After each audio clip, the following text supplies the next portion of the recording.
Oh, YouTube. Yeah. Another reaction. Another thing. Another video and shit. We got let me do that over. Yo, YouTube, what's the word, man? We got another video, another reaction, another true crime video. I love these. But I gotta watch cartoons after. You know what I'm saying? We got man horrified after learning girlfriend's evil secret. True crime video. Let's get straight to it. So, Colin, is that the person? Yes. Hey, so, do you know Anna? Last name is Wilson. Oh, yes, I do. So, there's really no reason to say this, sir. So, apparently last night she passed away. This is Colin Strickland, and he was just told that his ex-girlfriend, Anna Wilson, was brutally murdered only hours ago.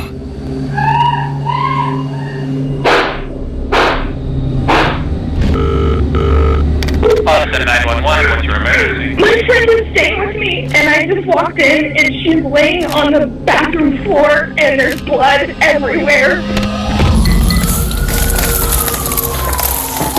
Austin, please!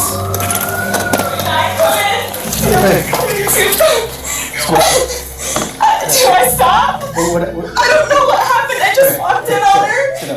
When cops first arrived at this gruesome site, they suspected a robbery gone wrong. But a series of damning clues found at the crime scene quickly pointed to not just a meticulously planned murder, but a deadly love triangle, and a killer that was closer to home than anyone expected.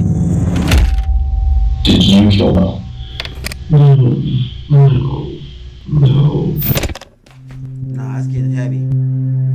On May 11th, 2022, police were called to an address after a woman made this disturbing 911 call. So what's the address of the emergency? It's 1708 Maple Avenue. Okay, tell me exactly what happened. My friend was staying with me, and I just walked in, and she's laying on the bathroom floor, and there's blood everywhere, and I don't know what happened. Is she awake? She's not awake. There's blood all over her face and all on the back of her head. Is she breathing? No. Okay. I've got the paramedics on the way to help you. Stay on the line, Caitlyn. That caller was Caitlyn Cat. Bro, I cannot imagine like after the phone call, hang up. Like, take the police at least 5 minutes to get there. What is she doing in those 5 minutes? Isn't that scary? That's so scary. Like, there's a dead body in the bathroom. In those 5 minutes, she's like, what is she doing in those 5 minutes? I don't know. Let's think about shit like that.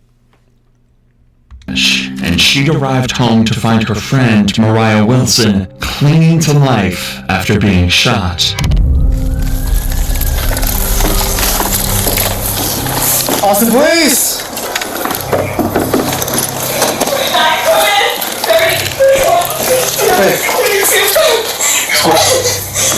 Do I stop? I don't know what happened. I just walked in on her. Okay. 1 second, let her get up. Yeah, over here. Okay, I'll let you go so you can talk to them, okay? Okay.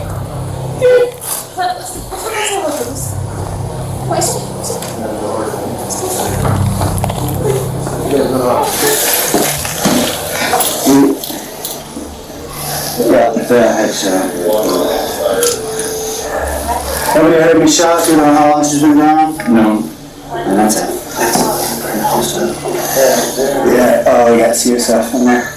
After assessing the situation, officers noticed cerebrospinal fluid, or CSF for short, oozing onto the floor. This fluid surrounds the brain, meaning the bullets had actually pierced her skull and killed her instantly. This meant there was no saving her, no matter what anyone did. But officers could still bring her killer to justice, which is why they need answers right now. Answers that only cash can give, as she is the only witness that officers currently have. Do you know if he's talking to anyone or any friends? It makes you don't live here. She was with my friend Colin. Yeah, it was Colin Strickland. Caitlyn, yeah. Yeah. They went swimming. Did you see a gun or anything like that? Colin?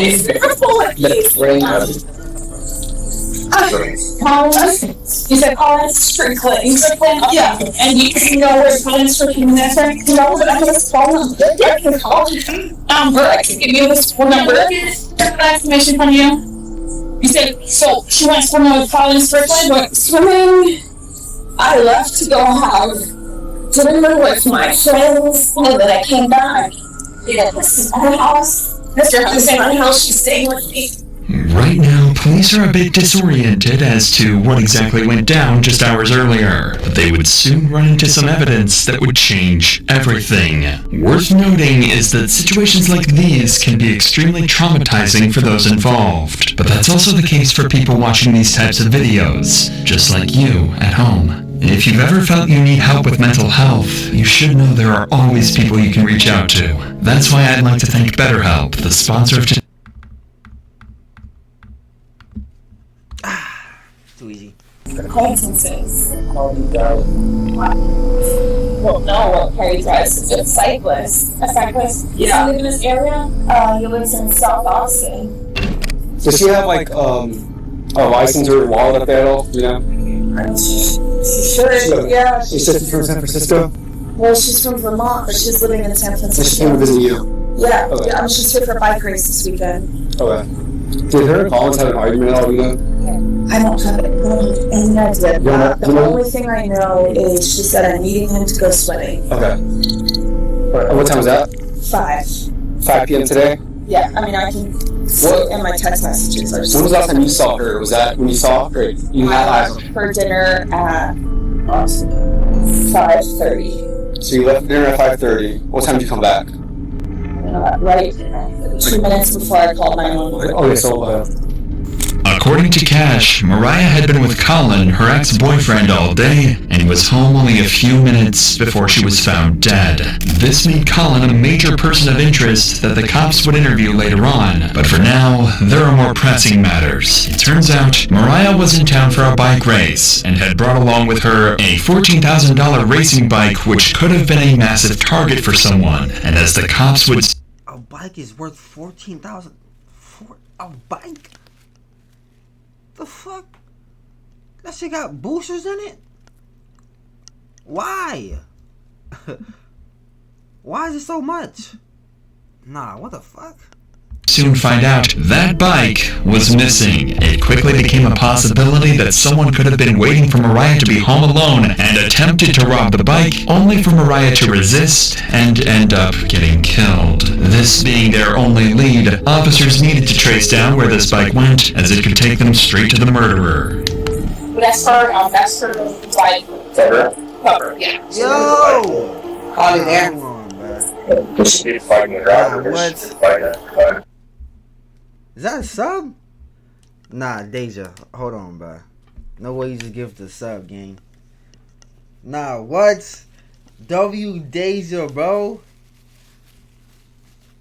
Bro, Deja, bro, thank you, bro. What the fuck? Nah, like, Deja, like, you really in the books. Like, think about it. Like, you're the first ever sub. Like, you well, not, yeah. You gifted the first ever sub. Wait, to who? Who's that? Who's that random? Is that a random dude?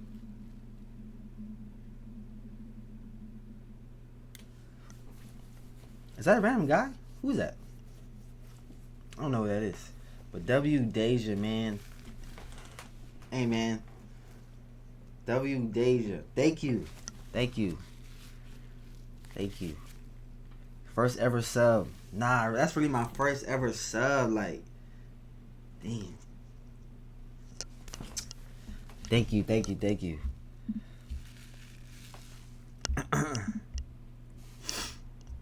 So if you right this first unit right here, this is Turkey. These are her members. So this bike covering the mixes, yeah. so where would her bike be at? Where would she keep her bike? I mean, this would be right inside the door. Yeah. Is her bike inside the door? Is there a bike? Anyone? You see a bike? That might She said she would put it right by the door. That's No bike. That's negative, Jobs. With no trace of the bike in the house, officers decided to begin searching the woods nearby when they made a discovery that showed them they were on the wrong track completely, leaving them with absolutely zero leads. Hey, come here. Somebody might be in here. This might be the bike, okay? But hold on. Somebody might be here.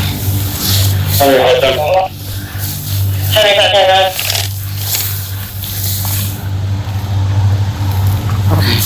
All right. Over there.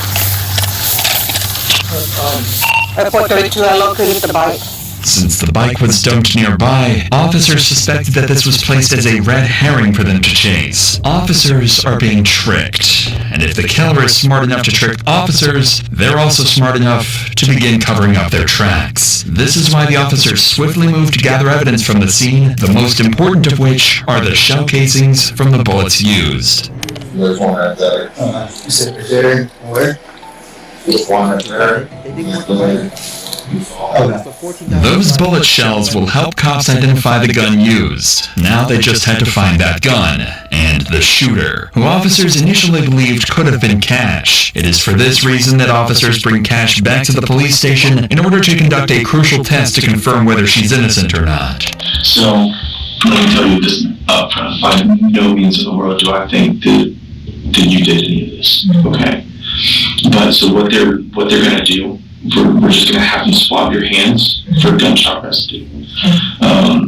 If we don't do this to you, then in court they can say, oh, what about this other person? Why didn't you do this part of the investigation? A GSR, or gunshot residue swab test of Cash's hands, presented a negative result. Considering that Mariah was in a very narrow space of the home, officers concluded that Caitlyn could not have been the one to murder her. Fortunately, though, Cash did provide an important piece of information. The last person in contact with Mariah was Colin Strickland. Digging deeper into this, cops discovered that the two were having drinks at a nearby cafe and had never suspected that this would be the last time that they saw each other. This is why Colin was an important lead who could give officers valuable insight about the events leading up to the murder. But before police went in to interview Colin, they noticed some houses in the neighborhood had CCTV cameras installed, which could possibly help reveal the killer's identity. When investigators watched the footage back, they found something very interesting.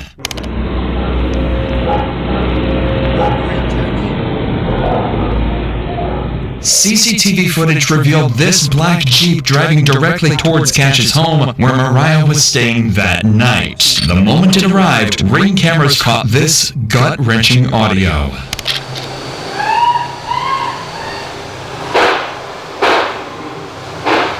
And immediately after the shooting, the killer escaped.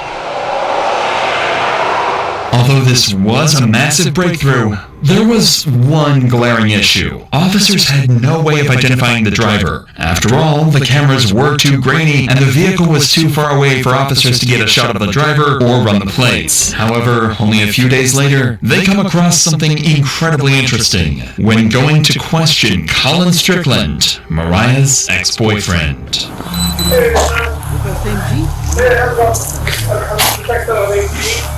This is the same black Jeep that officers saw on cameras parked right outside Colin's home. He did it. So, Colin? Yes. Person. Yes. Hey, so, do you know Anna? No. Yeah, Shop Specs for all of your favorite low-calorie spirits, seltzers, and more. The fun starts here. Everybody calls her Mo. Last name is Wilson. Rider, she's gravel rider. Yes, I do. Okay, so. GG, he's lying, bro. You know, he's going to say this, sir. So apparently, last night she passed away.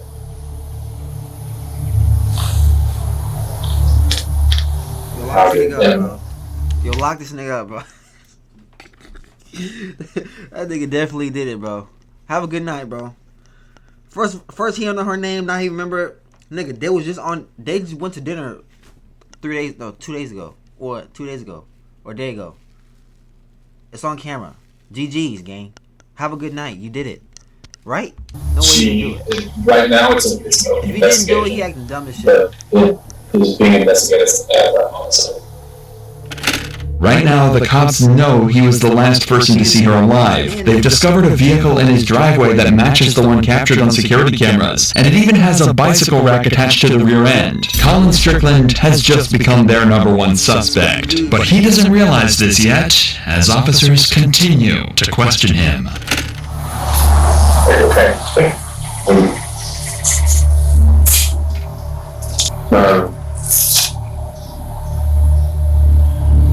What? Do you happen to have her mom's address on chance? I know that she lives in Vermont. I have an address for her brother, but we're just trying to send someone to her mom's address instead of us actually home that is a phone. I didn't know. I wouldn't know. I can swear on her.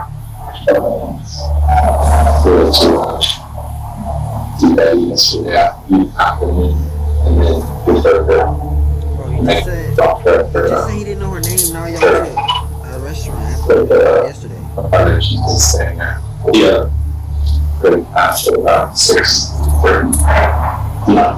The cop intentionally avoided telling Colin how Mariah died, as they do with any suspect in a murder case, but they notice his body language is concerning, as he is barely able to look them in the eyes. This could either be because of pure shock, as the two had spent the previous day together, or in the worst case scenario, he's afraid to look them in the eyes because he had something to do with the murder. So to uncover these secrets, police started looking into Colin's life and his history with Mariah. This is when they discovered Caitlyn Armstrong, Colin's girlfriend who separated from him in October 2021, but then got back together a month later in November. However, during their breakup period, he had a month-long romantic affair with Mariah and remained in contact with her even after he resumed his relationship with Caitlyn. Immediately, officers began suspecting that Caitlyn could be one of the major suspects in this investigation. These suspicions were further confirmed when they ran the plates of the black Jeep and found that it didn't belong to Colin, but it was actually owned by Caitlyn. Considering that Colin was good friends with Mariah and Caitlyn hated this made her a suspect in this investigation. So to get to the bottom of this, officers bring in Colin 2 days after the murder in order to achieve two objectives with one interview. The first would be able to see whether Colin has a solid alibi that he can present to the officers. After all, whether he did it or not, Colin was the last person to see Mariah alive. And the second is to gather information that can be used against other suspects, like Caitlyn. And you said that y'all left around like 6:30 to... I don't think that's accurate, because it must have run over at about 7:45 or even later, probably maybe more like 8. Yeah. Just as it was getting dark. Okay. Because we went straight to her place. It wasn't dark yet, but it was... It was getting cooling off, and it was like off in the evening. Okay. Well, what about whenever y'all were at the bar? Was there anybody that was like watching y'all, or like was acting weird with Mo, or Mo didn't know she's just lived here, so no, not at all. Yeah. Nobody. Anybody that did like try to hit on her at the bar or anything, or no? Okay. He's lying. No, not that I saw. Nor did she mention I didn't notice anything out of the door. Yeah, so far. The cops are looking for more than just details of what he and Mariah did that day. They're going to try and figure out why exactly the black vehicle from the murder scene was conveniently parked at Colin's home. Whenever I was over there earlier, I saw there was the other car, because you said that you drive a motorcycle and then you drove the Mercedes. Up here. I guess the other one is hers. My girlfriend Caitlyn. Okay, so that belongs to her. Okay. Alright, so you got back around like 7:30. The only way he didn't do it is if his girlfriend, Caitlyn, did a drill and came back to his house with her car. No way, bro. There's no way. That's just no way she did that. And didn't tell him about it. There's no way, gang. Ain't no way that girl did that. I don't see it. There's no way, bro. Bro, what? That's weird. I don't know exactly when that was. I think I get texted Caitlyn as I was leaving, just saying, "Hey, are you still out getting food?" Yeah, more like 8:30 is when I dropped her off at her house. Okay. Like just before dark. So I texted Caitlyn as I was after I left. Okay. And that was whatever you. It says 8:36. I think she was going to have yoga class. She showed up. Close. So you're back home. She's not home. What time was it that she got home? Short right. Okay, they both did it. Yeah. Okay. I guess they both could have did it. Yeah. But like, I guess that's possible. After I texted her, probably 20 or so. That's 9:21. Yeah, I think you're right. Okay. I think where he shot her, but where has she been? Like that whole. I think they both was there. She had actually a laser hair removal appointment. She said at 7 p.m. downtown. And then after that, I'm not exactly sure. She texted me asking if I wanted to meet up, and I didn't reply. And then I didn't hear from her until I was back at home. Okay, did she say anything like whenever she got home? Where has she been? She was in her like a yoga outfit, carrying a yoga mat. Although Colin had heard from Caitlyn the night of the murder, he couldn't give her a solid alibi and didn't even know exactly where she did her yoga classes. He also managed to avoid mentioning his romantic affair with Mariah, but he'll soon be left with no choice but to tell the cops everything. So how long had you and Caitlyn been dating? About a year and a half, maybe 2 years actually. Okay. And then how long was it that y'all broken up whenever got dated? Not very long, actually. While you were dating Mo, Caitlyn was still living with you? She was moving out. Oh, okay. I mean, she had another house, she had a sister in town, and yeah, it was definitely very... I was about to say, that would probably be pretty... It definitely was awkward. It was kind of almost like something I felt like I like to force the situation, which is stupid. So, why was it that you had to change the name from Mo? Your phone? Just because I don't know, because in the past Caitlyn has looked at my phone, and I just didn't want to surface. Basically, no one wants to start fighting. Exactly. Basically, nobody else can have you. Yeah. So it's kind of jealous. Yeah, it's understandable. I mean, it wasn't exactly unique to Yeah, I got you. After listening to Colin, officers achieved what they set out to do. First, they cleared Colin, who had texts and times to back up his alibi. Secondly, they managed to gather information about Caitlyn, whose entire story is shady. That means that out of the 3 suspects that officers have, Colin, Cash, and Caitlyn, only Caitlyn's movements are entirely unaccounted for. This is why cops were now more suspicious of her than ever, but had no irrefutable evidence to arrest Caitlyn. At least, not until the cops searched the police database and hit the jackpot. Caitlyn Armstrong had a warrant on her head for a minor infraction. It was all they needed to bring her in, and then use it as an excuse to question her about Mariah. Alright, so I'm Detective Connor, and so my partner is actually talking to Colin right now. So I wanted to come in here and start chatting with you and everything so you don't have to wait super long. So it sounds like you may have some information, may witness something, so I just wanted to chat with you about some stuff.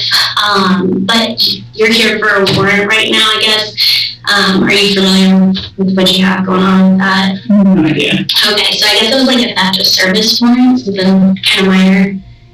Nothing. Okay. So that's why you're here. You got a theft of service warrant. That's why you got picked up today and everything. So I was just letting you know on that part. Observe how the detective maintains an almost nonchalant demeanor, despite the gravity of the situation. This is deliberately done to create a sense of security for Caitlyn, ensuring she remains unaware that she is under any suspicion by the police. Despite this, Caitlyn appears noticeably tense and uneasy. Can you tell me what it was that was the theft of service?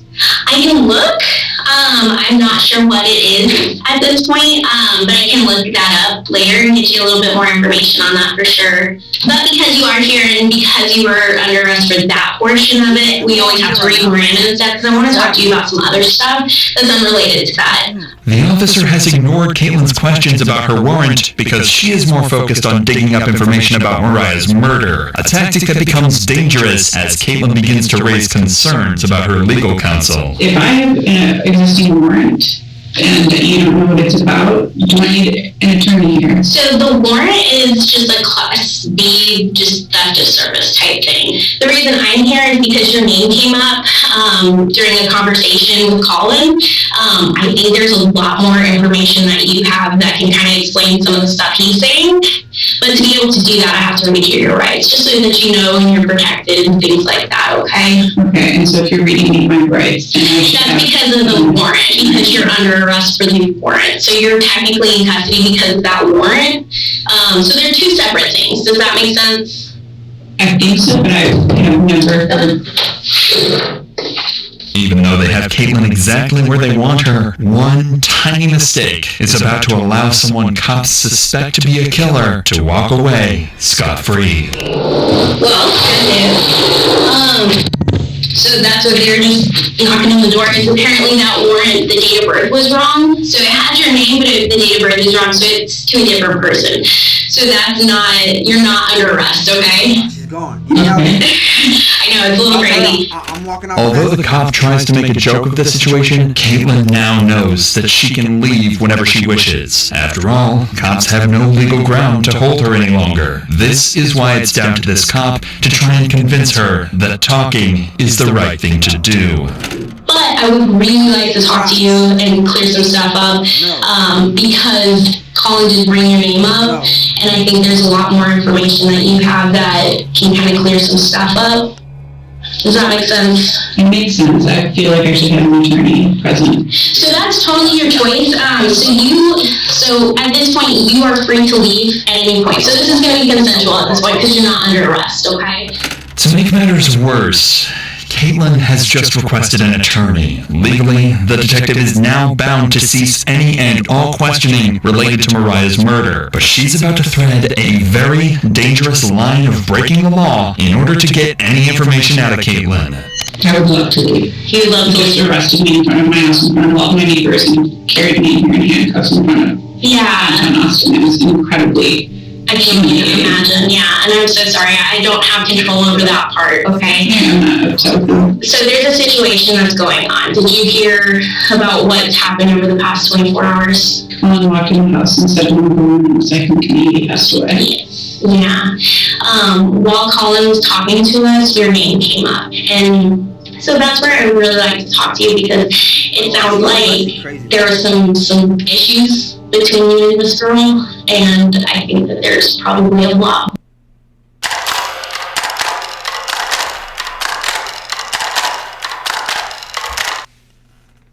more to it that you could help explain. Okay, I'm not sure exactly what you mean or what information. Well, so it sounds like maybe he went out with this girl the other day, and maybe it sounds like from what he's saying that you were a little upset about it. And so that's why I kind of wanted to get your side of it, because that's not fair if he's just saying one thing and trying to go down a route, and I want to make sure that's not the case.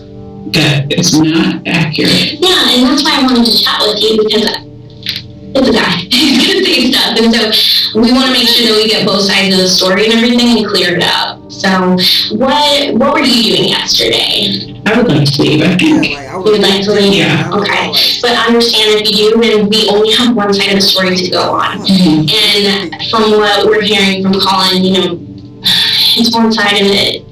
Well, I'm uncertain as to even what you mean or what he could have said, because I didn't have any idea that he saw or went out with this girl. Okay, yeah. Recently. Has he been, talking to her on the side? I don't actually know, and I would like to leave. Okay. At this point, getting Caitlyn to talk willingly seems like a lost cause. She knows she can walk out of the station and nobody can stop her. So the detective decides to drop their bombshell evidence in the hope she might crack. and your vehicle was seen next to her house, and we needed to talk about that, okay? Because when he's saying this stuff and then your vehicle is seen, like, I want to be able to explain, okay, there's a logical explanation for this. Maybe you were upset and you were just in the area or something. Like, I don't know, because I don't have your story. When I can't explain that, and all I see is that your vehicle is over there, that kind of makes it look not too good, right? Okay? And then when we're talking to Colin and we're hearing, like, yeah, there was some jealousy stuff going on, like, that doesn't sound very good. And so that's why I really want to get your side of the story, because maybe there's a lot more going on. I would like to leave if I'm free to leave.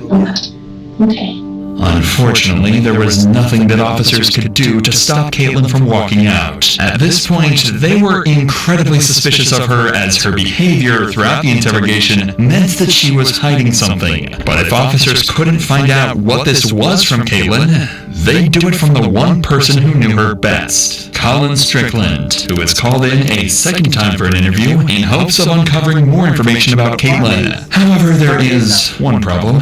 This time, Colin brought his lawyer with him, and questioning him is about to become exponentially harder.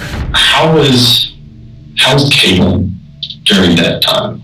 I guess my understanding, she wasn't too happy when she saw her. This is the first time I see someone bring Caitlyn, we were, after Mo was in Austin for a week, and Mo and I had separated. Broken up with Caitlyn before Mo came to town, and then I actually did not know that she was coming to Austin in October. I had no idea. We hadn't discussed that, and I don't think so. It felt like a surprise, and then she was here, and just said, "Oh, let's hang out." So I was mentally ready to kind of move on, and I know after Mo left town after a week, Caitlyn's things were still in my house. We were sleeping in separate rooms, and effectively, Caitlyn was on Bumble. I know she had made several dates with people, and I don't know. I never asked them what extent they were in the evolving a relationship, but I know that she had several men that she was dating of sorts, and I was fine with it. I mean, that was kind of the understanding, of course. And so, it just seems very weird to me that there would be any dwelling on staying on a person when she was moving on to other relationships, at that time. From what Colin says, the two clearly had a troubled relationship, especially considering the facts that both Colin and Caitlyn rebounded while on break. This is why officers need to dig deeper into what Caitlyn acted like both during and after this time to determine if she showed obsessive traits in her personality.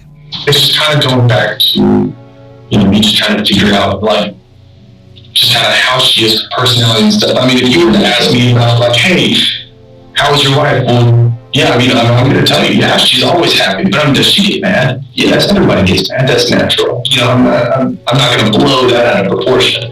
Do I think that my wife could go and kill somebody? No. There's no way in the world. Do I think my wife would hit somebody? No. Now, if you ask me that about my 6-year-old son, yeah. It wouldn't surprise me if he wouldn't punch somebody. I don't think Caitlyn would fight somebody. No, I honestly don't, because it would be too. I don't know. Do I think Caitlyn could kill somebody? No, I don't.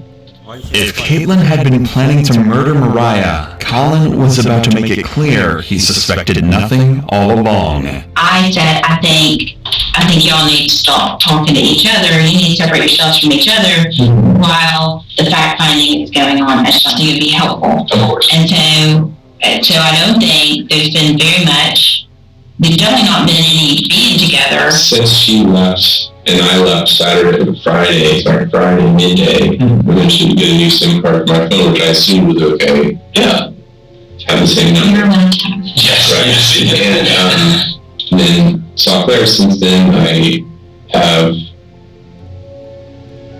haven't spoken with Caitlyn or seen her, and so the two detectives came by my house yesterday, looked at asking if she was there, if I had seen where she was.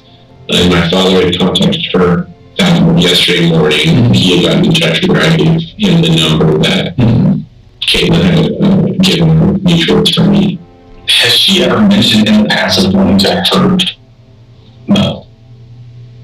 No, she's never mentioned how wanting to physically hurt. Oh. Do you think that she is capable? If I thought she was physically capable of hurting a human, I would have extricated myself immediately from that situation. Not only for not so much for my own personal safety, but my concern for another human. So what's the answer? The answer is no. Okay, I don't believe in any way she's capable of that. Okay. The gun range that she visited with her sister, do you know where that gun range is? I think it was South by 35. I told them to go to the Reds, which is now something else, which is the one I drove past on the way to school for 12 years at the Waldorf school. But they went to another one because a mutual friend had been there. You bought the guns, right? I bought the guns, yes. When was that? I think early December. Okay. There's a receipt with them. I'm sure you can look at the receipt. In an ironic twist, Colin had bought Caitlyn a gun for self-defense, but after police conducted a firearm examination, it just so happened that the bullets it used were the same caliber that were found near Mariah's body. So far, the cops had evidence of Caitlyn's car at the scene, they knew about her obsessive behavior, and they knew she owned the same model of gun that was used to kill Mariah. But while they searched for her whereabouts, the investigation continued to uncover crucial and damning evidence that not only heavily suggested Caitlyn was responsible for Mariah's death, but also cleared Colin of any wrongdoing. The cops gathered all cell phone data and compared it to the surveillance footage, allowing them to map the movements of Mariah, Colin, and Caitlyn on the night of May 11th, 2022. Colin and Mariah were at Pool Burger after their swim and were there around 7 p.m. When they left, they headed to Maple Avenue, but didn't realize that Caitlyn was stalking them and was driving in the same direction. Caitlyn thought that turning off her cell phone would cover her tracks, but the surveillance footage caught her, and what it shows is a black Jeep, eerily similar to Caitlyn's closing in on the house where Mariah was killed. As Colin dropped Mariah off at the Maple Avenue address, both were completely unaware that Caitlyn was secretly stalking them only yards away. The same black Jeep had driven down the back alley of Maple Avenue and was slowly heading toward Mariah's address. Moments after Colin left, a neighbor's doorbell camera captured audio of Mariah screaming for her life before she was murdered.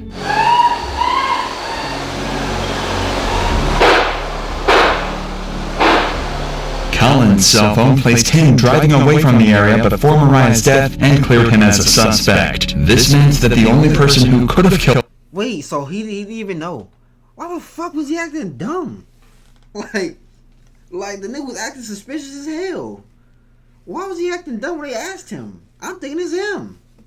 The nigga didn't even do it. So he cleared. So the shit happened. Woo woo. You know what I'm saying? He already down the road. He like a good 2-3 miles away when that shit happened. Like, damn, so she was following them. He left. She did the drill. He went home. And then she went home. Nah, that's crazy, bro. Damn. Mariah was Caitlyn. All that was left to do was arrest her. But when officers went to find her, they discovered a massive problem. Just hours before they solved the murder, Caitlyn had left the country under a fraudulent passport, which was originally her sister's. Caitlyn likely did this to avoid using her own passport in case officers were keeping tabs on her, but the fraudulent passport gave her enough time to escape. After getting a search warrant for her Gmail records, officers found a flight ticket that was booked for a one-way flight to Costa Rica. Even CCTV footage obtained from Austin Bergstrom International Airport in Austin showed her boarding into the plane. An initial investigation into her records showed that she had booked a hostel in Santa Teresa Beach while working as a yoga instructor. So, to lure her out, an officer sent a message out on social media asking for a yoga teacher in the local area. Soon, Caitlyn took the bait and replied to the ad and agreed to meet up. But in the month that she'd been on the run, she'd taken some extreme measures in order to conceal her identity. Hold on, no, like, oh, she didn't change the hair or some old shit. Nah, she's a demon, bro. I can't cap. Like, she flew out the country. She knows she did. Like, she knows she did. She flew out the country, changed her hair. I don't know what the fuck her on her face. Nah, this bitch really crazy. Like, what the fuck? Caitlyn had undergone several surgical operations to alter her appearance, but there was no fooling the arresting officer, who recognized Caitlyn from her eyes. She was arrested and flown back to the United States, where she was charged with attempted murder. However, that wasn't the end of it, because in October 2023... Wait. I thought she couldn't get arrested if he flew out the country. Am I wrong? Well, I think it depends if the country wants you to arrest him or not. Caitlyn tried to escape again by taking advantage of a doctor's appointment outside of jail. She can be seen here fleeing from the cops after she jumped from a bathroom window. This time, she was caught almost instantly. If the several attempts to escape justice and falsifying of documents weren't enough to convince a jury Caitlyn was guilty, then the surveillance footage and the testimony of Colin Strickland, and most importantly, the ballistic analysis that matched the gun to the shell casings found at the scene of the crime certainly were enough to convince them. Consequently, a year and a half later, on November 16, 2023, Caitlyn was found guilty of first-degree murder, and she was sentenced to 90 years in prison for the cold-blooded murder of Mariah Wilson. Nah, that is insane, bro. What the fuck, bro? She did a drill and came back to that nigga house, bro. What the fuck? Left the country? Nah, bro, this is a crazy world. No cap, bro. What the fuck?